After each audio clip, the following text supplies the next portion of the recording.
Halo, selamat siang. Selamat datang di channel YouTube saya. Memang sih ini masih video pertama. Jadi dalam video ini saya akan menceritakan tentang kisah hidup saya, mungkin dari kecil yang akan berkelanjutan sampai kisah hidup saya mungkin pada akhir-akhir tahun ini gitu. Eh, Sebenarnya saya sudah pernah menuliskan sebuah blog tentang kisah hidup saya yang masih saya ingat sampai sejauh ini. Baik itu kisah hidup waktu kecil yang saya ingat ketika saya sudah SD, SMP, SMA, bahkan kuliah, dan hingga setelah kuliah tamat kemudian kerja, kemungkinan akan saya tuangkan dalam video ini. Nah, jadi saya merasa tergugah untuk menceritakan kisah hidup saya kepada orang lain, mudah-mudahan bisa menginspirasi. Mudah-mudahan kisah hidup saya bisa menjadi pelajaran bagi orang-orang lain gitu.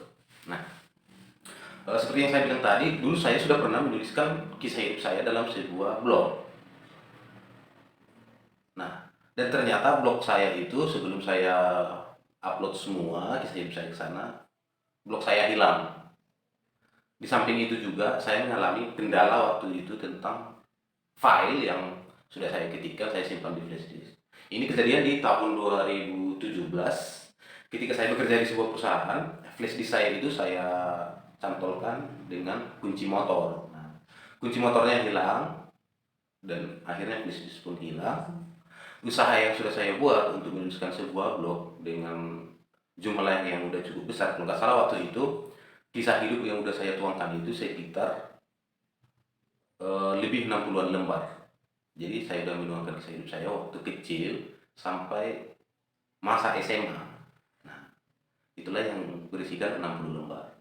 Nah, jadi kemudian kembali saya kepikiran untuk kenapa sih nggak coba membuat sebuah video tentang kisah hidup saya. Nah, jadi kali inilah saya berkeinginan untuk menuangkannya dalam sebuah video. Nah, dalam video part pertama ini mungkin kita akan mendengarkan dan saya akan menceritakan tentang kisah hidup saya di masa kecil. Kita bisa bilang di masa balita lah, sebelum sekolah. Karena banyak sih pengalaman hidup yang saya alami, yang saya ingat di masa kecil saya. Dan kemudian juga ini ada sumber-sumber termasuk abang saya, orang tua, kakak, dan lain-lain yang menceritakan tentang masa kecil saya. Jadi inilah alasan saya membuat video ini, yaitu untuk menceritakan kisah tentang hidup saya di masa kecil dan akan berkelanjutan mudah-mudahan sampai di masa saya sekarang ini. Oke, jadi untuk sahabat YouTube atau yang nonton video ini nanti silahkan ditonton kelanjutannya ya. Dan ditunggu upload berikut-berikutnya.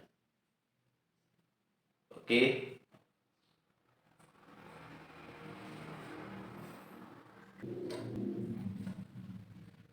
Nah, jadi yang saya ceritakan terlebih dahulu itu adalah masa kecil saya atau masa balita lah bisa kita bilang. Nah, sedikit bercerita tentang kisah hidup saya. Dulunya saya lahir di tahun 90-an, 90 lebih sedikit di atas. Mungkin 91, 92, 93 kira-kira gitulah. Nah, jadi dulu tingkat ekonomi orang tua saya itu adalah tingkat ekonomi menengah ke bawah. Kenapa saya bilang begitu? Inilah nanti kisah-kisahnya. Jadi bercerita sedikit tentang rumah. Rumah kami itu dulu kecil. Kalau nggak salah ukurannya paling 4 kali 4 ditambah dengan dapur. Kalau nggak salah ya. Kemudian struktur bangunannya itu masih papan. Papan sampai ke bawah. Memang lantainya sebagian udah semen dan sebagian lagi masih tanah. Nah, eh, kamar kami itu ada dua, satu khusus untuk orang tua dan satu lagi khusus untuk anak-anak. Jadi kami bersaudara itu ada 7 orang dan saya adalah anak kelima. Susunan kami itu dari 7 bersaudara diselang-selingi. Yang pertama laki-laki, kedua perempuan, ketiga laki-laki, keempat perempuan, dan saya yang kelima laki-laki. Jadi diselang-selingi dan yang paling terakhir kami adalah laki-laki. Nah, oke, jadi saya akan kembali menceritakan kisah hidup saya tentang masa balita lah. Nah, ini cerita dari orang tua dan sebagian sih udah saya ingat. Dulu saya orangnya waktu kecil itu adalah orang yang sangat malas makan. Kenapa malas makan? Atau sangat susah untuk dikasih makan gitu loh. Kenapa begitu? Memang saya tipe orang yang memilih-milih lauk ketika mau makan. Nah, berdasarkan tadi latar ekonomi tadi yang menengah ke bawah, orang tua saya sangat kesulitan dalam memberikan saya makan. Karena apa? Mereka nggak sanggup membeli lauk yang lebih layak. Jadi dulu itu saya katanya sangat kurus, kecil. Nah, dan kecilnya ini masih sampai saya di kelas SMA pun masih kecil. Tinggi saya kalau nggak salah di masa SMA itu paling 140 atau 150 gitu deh. Itu udah kelas 3 SMA. Mungkin itu faktor dari waktu kecil ya. Malas makan, makannya harus pakai daging. Ya, memang saya ini orangnya adalah kurang ajar, nggak tahu diri. Udah ekonomi orang tua nggak memadai, kok makannya milih-milih kan gitu. Oke, jadi saya dulu banyak diperbantukan makanan dari orang-orang yang udah lanjut usia, terutama nenek-nenek. Jadi dulu di samping rumah kami itu ada seorang nenek yang udah tua dan dia tinggal sendiri di rumah, mungkin anak-anaknya sudah merantau dan opung doli atau kakek itu udah duluan menghadapi sang pencipta. Jadi di masa kecil saya itu yang masih saya ingat, saya sering dikasih makan. Mungkin saking prihatinnya nenek itu, saya sering diajak makan ke rumahnya. Dan lauknya, maknya masih cukup enak gitu, dan menggugah selera makan saya. Gitu. Mungkin akan saya sebutkan namanya yaitu Opung Utin. Nah itulah nama dulu yang ku ingat namanya adalah Opung Utin. Jadi pas di samping sebelah kanan rumah ada nenek-nenek tinggal, jadi saya sering makan di situ. Selain itu juga masih ada namanya Opung Ruth. Nah kalau Opung ini mengalami sedikit cacat lah dulu di bagian tangan dan kakinya juga. Nah walaupun begitu kan mereka udah di usia tua, jadi pola makan dan standarisasi makanannya udah cukup dijaga gitu. Nah, jadi akan saya kembalikan ke Opung Utin tadi. Opung Utin ini biasanya ngajak saya makan ke rumahnya dengan lauk ikan mas ataupun ikan mujair ataupun kalau lagi masak daging. Nah, jadi saya menjadi bisa dibilang anak asuh atau mungkin bisa dibilang yang diasuh tadi kurang ajar juga ya. Saya masih memiliki orang tua tapi saya bilang saya diasuh oleh orang lain enggak juga. Tapi itulah kisahnya. Jadi dulu itu kalau ketika nenek itu mau makan, saya dipanggilnya, dan yang selalu saya ingat adalah saya akan selalu makan kepala, bagian dari kepala ikannya.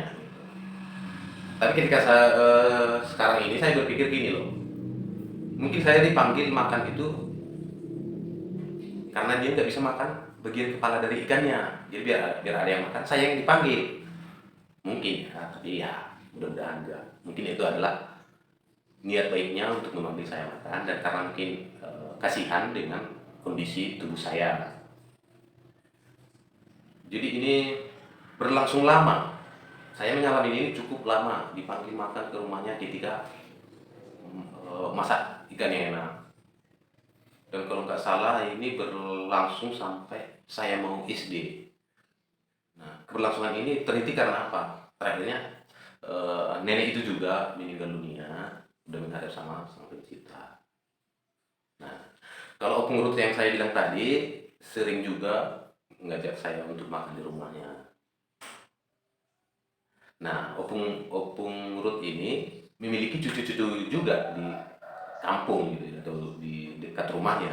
Jadi kalau untuk Opung Ruth ini sangat masih jarang sih saya dipanggil untuk makan. Tapi yang lebih intensitasnya lebih banyak itu adalah Opung Utin karena ketepatan pas di samping rumah. Kalau Opung Ruth itu adalah di depan rumah. Nah mungkin kenapa orang memperlakukan kayak gitu sama saya, mungkin juga faktor dari orang tua ya, dimana ibaratnya orang tua itu memiliki sosial yang bagus. Kalau seandainya sosialnya nggak bagus, sama tetangga ataupun warga yang ada di dekat rumah, kemungkinan besar nggak terjadi. Nah, jadi mungkin faktor itulah yang mungkin buat orang banyak merasa eh, kasihan dan pengen membantu gitu.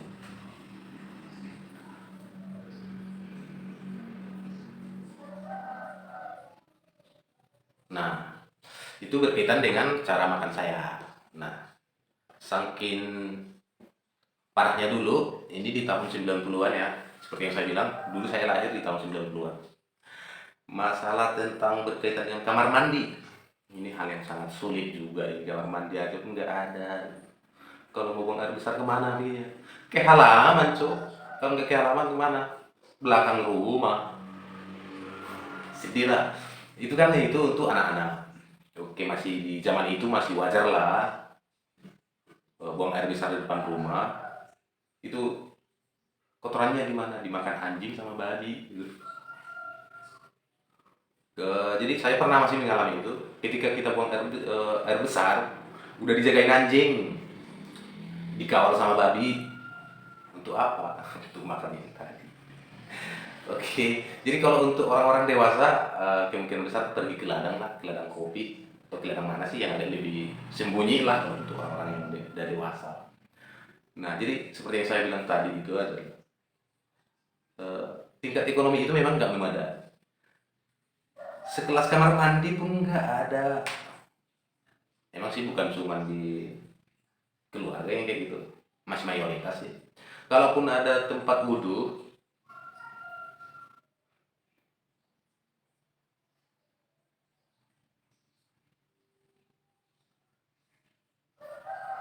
nah jadi berkaitan dengan masalah ekonomi yang saya bilang tadi, makanya sekelas kamar mandi aja pun nggak ada. Kalaupun ada kamar mandi, khususnya untuk buang air besar, itu dibuat dari kayu dan langsung ke paret. Nah, coba bayangin. Kalau seandainya anak-anak disuruh ke sana untuk buang air besar, tahulah terbuat dari kayu, basah, licin, dan lain-lain lah. Kalau seandainya terjatuh, kita nggak tahu lah itu.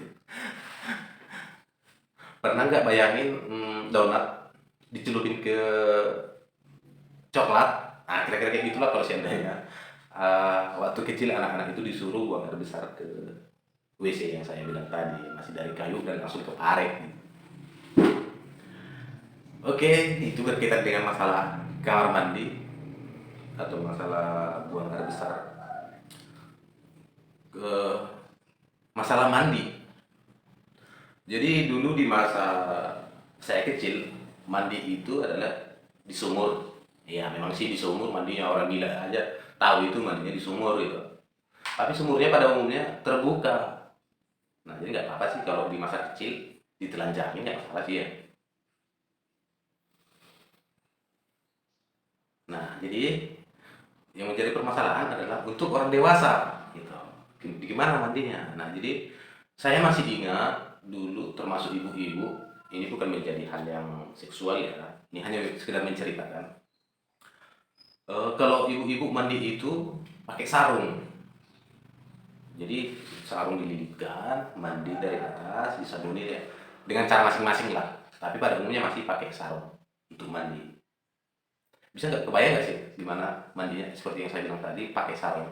Buka baju, cakap dia agak bugil, kemudian dihelaikan pakai sarung, baru mandi. Nah itulah dulu cara orang yang udah dewasa mandi di kampung atau di masa saya masih kecil. Nah kalau yang untuk bapak-bapaknya pakai celana aja sih bisa. Celananya dibasahin juga untuk mandi.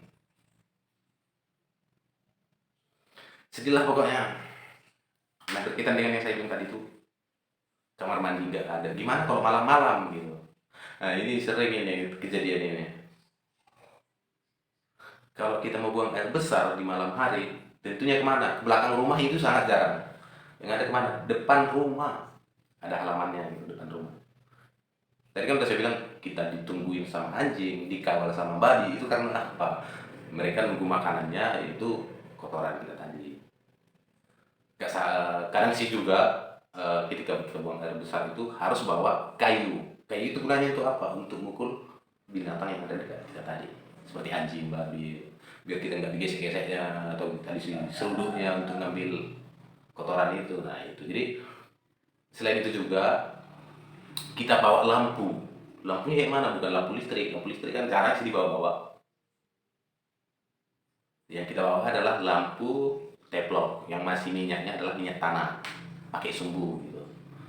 Kita bawa lampu, bawa pukul-pukul. Nah, pukul-pukul ini untuk menjaga kenyamanan, ya, biar buang air besarnya lebih wah gitu. Lucu ya, gila banget.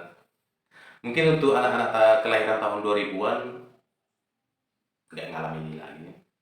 Bahkan kisah hidup yang saya alami ini pun udah sangat minim mereka alami. Jadi begitulah dulu hmm, sedikit cerita saya tentang masa balita saya atau masa kecil saya yang berkaitan dengan cerita yang bisa saya ingat dan seakan saya kenal selamanya. Oke, sekian dan terima kasih. Kemungkinan besar akan kita lanjut ke tahap kedua atau video kedua, yaitu di masa saya menjadi anak sekolah atau masuk sekolah dasar. Oke, jangan lupa untuk subscribe dan berikan komennya. Apa sih fungsinya di subscribe? Biar uploadan atau kisah hidup yang saya upload berikutnya bisa Anda dapatkan notifikasinya. Oke, sekian dan terima kasih.